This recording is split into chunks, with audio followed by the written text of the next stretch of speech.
Today's video is an introduction to acid-base theory. In chemistry, there are several types of solutions that have different properties. When ionic compounds are dissolved in water, they dissociate into separate ions.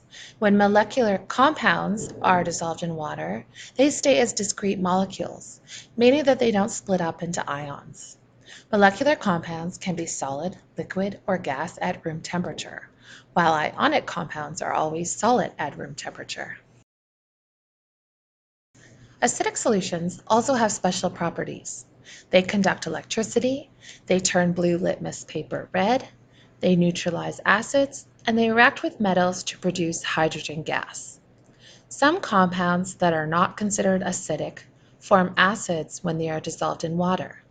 An example of this is carbon dioxide, which can form hydrogen carbonate when dissolved in water. Here is a summary of the properties of acids and bases that you should be familiar with.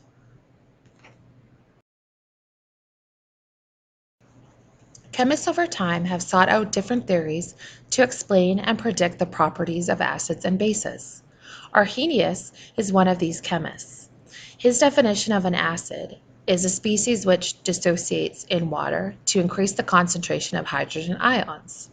His definition of a base is a species which dissociates in water to increase the concentration of hydroxide ions. Here are some examples of Arrhenius acids and bases. A is nitric acid. According to Arrhenius, an acid is a molecule that will release a hydrogen ion when it dissolves in water. Nitric acid here is shown to release a hydrogen ion, so according to Arrhenius, it is an acid. B would be a base because hydroxide ions are released. C is an acid because hydrogen ions are released. And D is a base because hydroxide ions are released.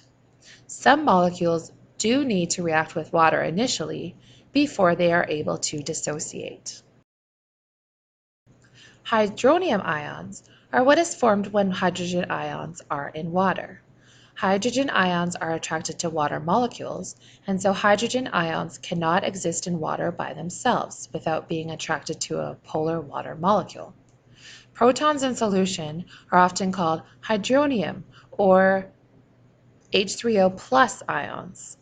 This idea that hydrogens will attach themselves to water molecules leads to the modified Arrhenius definition.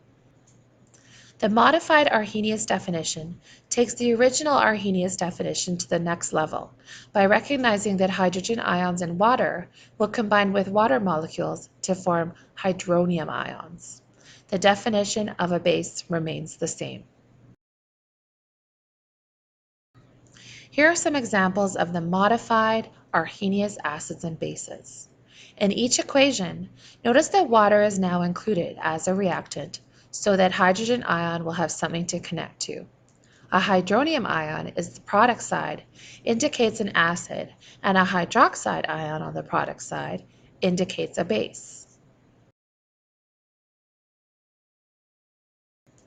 A big problem with Arrhenius's definitions is that they explain properties that are observed, but cannot be used to predict whether a molecule is an acid or base with 100% accuracy. In this example, hydrogen carbonate can be written in a balanced equation in two ways. In the first, it appears that hydrogen carbonate is basic. In the second, it appears that hydrogen carbonate is acidic. The only way that a chemist can know for sure is by testing the solution with litmus paper. Next, Bronsted and Lowry developed an acid-base theory. They define an acid as a species that donates a proton and a base as a species that accepts a proton. In acid-base reactions, the acid will donate a proton to the base. This reaction results in the formation of a new acid and base. The acid on the reactant side forms a base on the product side. This acid and base are conjugates. The base on the reactant side forms an acid on the product side. This base and acid are also conjugates. The Bronsted-Lowry acid-base theory can be used to explain how species like sodium hydrogen carbonate can be used to neutralize both acids and bases. In water, sodium hydrogen carbonate dissociates into sodium and hydrogen carbonate ions. The hydrogen carbonate ion can accept hydrogen ions from strong acids or donate hydrogen atoms to strong bases. A species that can react as an acid or a base is called amphoteric. An ion or molecule with the ability to accept or donate a proton is called amphiprotic. The Bronsted-Lowry theory can also explain why reactions between weak acids and bases can be fast. It can also explain why chemical species do not need to be in solution to undergo an acid-base reaction. Polyprotic acids are acids that have more than one hydrogen that is available to be donated in chemical reactions. Sulfuric acid and phosphoric acid are the most common polyprotic acids. Polyprotic bases are bases that have the ability to accept more than one hydrogen ion. Another type of acid is an organic acid. These are organic compounds that have acidic properties. An example of this would be carboxylic acids. They are weak acids that do not dissociate completely. When Bronsted-Lowry acids and bases react, there will always be two acids and two bases involved in the reaction. This is because when the hydrogen ions are donated and accepted, the entities that were previously acids become conjugate bases, and the entities that were bases become conjugate acids. A conjugate acid-base pair is a pair of substances with formulas that only differ by one proton, or hydrogen ion. In this example, acetic acid and acetate ions are conjugate acid-base pairs, and water and hydronium ions are conjugate acid-base pairs. The equation shows that there must always be two conjugate acid-base pairs in any proton transfer reaction. Conjugate acid-base pairs appear opposite each other in the table of acids and bases, which is on page 8 and 9 of your data booklet. Acids and bases can be classified by strength. The strength of an acid and base has to do with the attraction that they have for their protons. A strong acid has a very weak attraction for protons and is very likely to donate them.